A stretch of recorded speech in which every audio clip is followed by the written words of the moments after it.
எல்லா அப்பாக்களும் ஒரே மாரி தானோ! இதுவும் ட்ரெயின் தான். ஈவினிங் ஒரு 4 மணி இருக்கும்.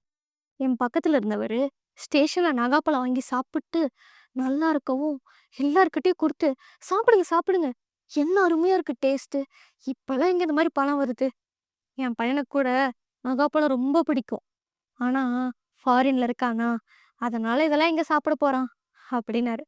உடனே இன்னொருத்தர், "அப்படியா? என் பையன் இங்க சென்னையில தான் வேல பார்க்குறான். பொண்ணு டெல்லியில படிக்கிறா" அப்டின்னாரு. உடனே அடுத்தடுத்து, "ஆமாமா, என் பையன் கூட டாக்டர் தான். என் பொண்ணு டீச்சரா இருக்கா" அப்படின்னு பேசிக்கிட்டாங்க. இதெல்லாம் நான் கேட்டுட்டு இருந்தேன். அப்போ ஒருத்தர் என்கிட்ட வந்து, "பாப்பா நீ என்ன பண்ற?" அப்டின்னாரு.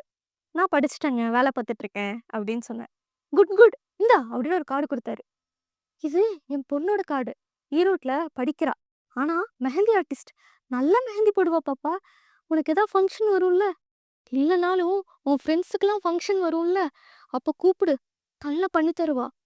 இந்த இன்ஸ்டாகிராம் பேஜ் இருக்குல்ல, அது கூட அந்த கார்டுல இருக்கு. நீ போய் பாரு. உனக்கு கண்டிப்பா பிடிக்கும். அப்படின்னாரு. நான் சிரிச்சுட்டே அந்த கார்ட வாங்கி வச்சுக்கிட்டேன். பார்றா! எப்படி டார்கெட் ஆடியன்ஸ பிடிக்கிறாருன்னு. ஆனா, அந்த பொண்ணோட கார்டு இப்பவும் என் பர்ஸ்ல தான் இருக்கு. அந்த மார்க்கெட்டிங் அப்பாக்காக. And this is life's little stories by தெனரிட்டா.